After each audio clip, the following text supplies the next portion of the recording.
নমস্কার, আমার রান্নাঘরে আপনাদের সবাইকে স্বাগত। আজ আমি রান্না করব সর্ষে পোস্ত দিয়ে রুই মাছের ভাপা।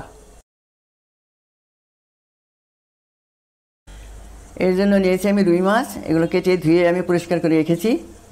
আর আছে এখানে সর্ষে বাটা, কালো সর্ষে বাটা, এখানে আছে পোস্ত বাটা, এখানে আছে কাঁচা লঙ্কা আর কাঁচা লঙ্কা বাটা, আর আছে নুন, আর আছে লাউ পাতা।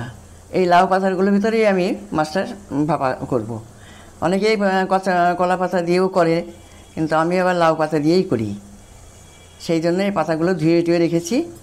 আচ্ছা, এখানে আমি প্রথমে পোস্তটা নিয়ে নিলাম, এরপর নিচ্ছি আমি সর্ষে বাটা,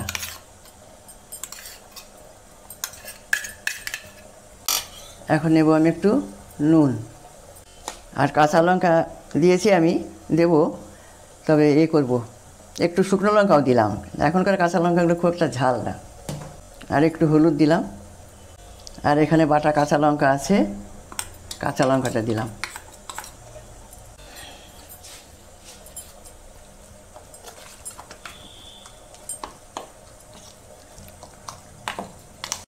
মাছগুলিকে আমি একটু হলুদ নুন দিয়ে মাখিয়ে নেব। এটা মাখিয়ে নিচ্ছি কেন, যাতে ভেতর পর্যন্ত একটু নুনটা ঢুকে, এই জন্য।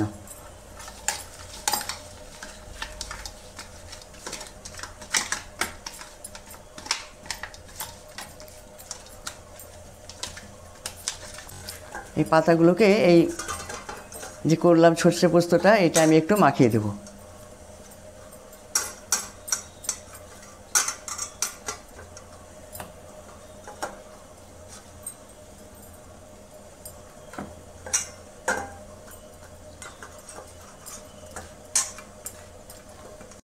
আচ্ছা, এই পাতাগুলো আমি এইভাবে মাখিয়ে নিয়েছি, সবগুলো হয়ে গেছে। এবারে আমি এই মশলাগুলো মাছের ভেতরে দিয়ে দিলাম, আর দেব তেল। তেলটা একটু বেশিই দেওয়া লাগবে।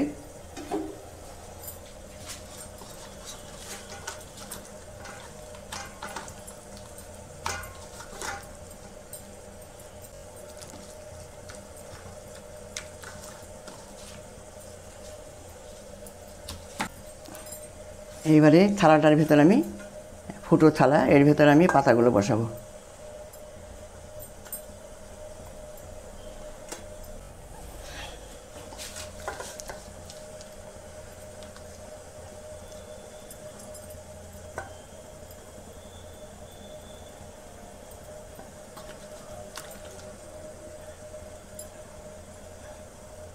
এইভাবে মাছগুলোর ভেতরে সাজিয়ে দিতে হবে।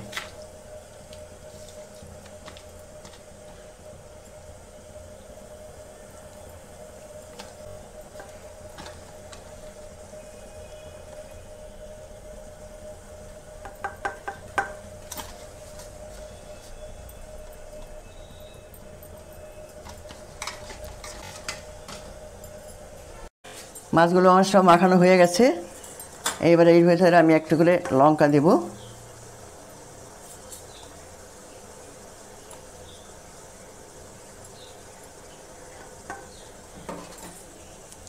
আর তারপরে আমি এই লাউ পাতা দিয়ে এটাকে ঢেকে দেব।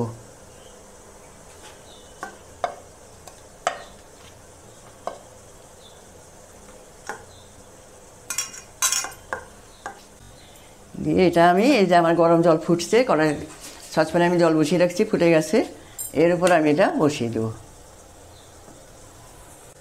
আর একটা দিয়ে ঢাকা দিয়ে দেব। আধ ঘন্টা মতো ঢাকা দিয়ে রাখতে হবে।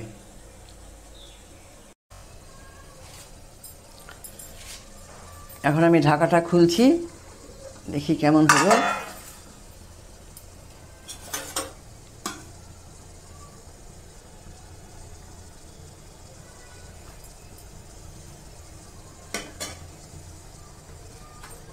এই যে এরকম হয়েছে, এরকমটাই হবে।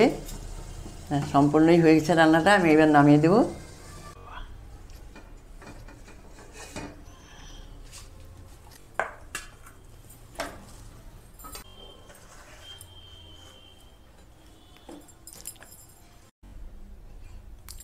আজ এই রান্নাটা আমার কেমন লাগলো জানাবেন। আর এই রান্নাটা এইভাবে আমি করলাম, এই যে পাতার উপরে এগুলো মাছটা আমি দিয়েছি, এই পাতাটা আমি দিয়েছি কেন, পাতাটাও কিন্তু খুব সুন্দর সিদ্ধ হয়, মাছগুলো সিদ্ধ হয়ে গেছে, আধ ঘন্টা টাইম লাগছে আমার করতে। আর আমি পাতাটাই করি কেন, এই মাছের সাথে এই পাতাটা খেতেও কিন্তু খুব ভালো লাগে। যখন আপনারা খাবেন তখন এই মাছটাকে পাশে সরিয়ে রেখে পাতাটা দিয়ে ভাত মেখে মাছটা দিয়ে খাবেন, দেখবেন খুবই ভালো রান্না, এটা খেতেও ভালো লাগবে। আর পাতাগুলো খুব সুন্দর সিদ্ধ হয়ে গেছে, মাছটাও সিদ্ধ হয়ে গেছে। আর কেমন লাগলো কীরকম, ভালো লাগলো না কেমন লাগলো সেটা অবশ্যই কিন্তু জানাবেন আমাকে। আর যদি ভালো লাগে তাহলে সাবস্ক্রাইব করে দেবেন, লাইক করবেন, পাশে থাকবেন। আর এখানেই শেষ করছি, আবার অন্য কোনো নতুন রান্না নিয়ে আসবো আপনাদের সামনে। আজকে নমস্কার।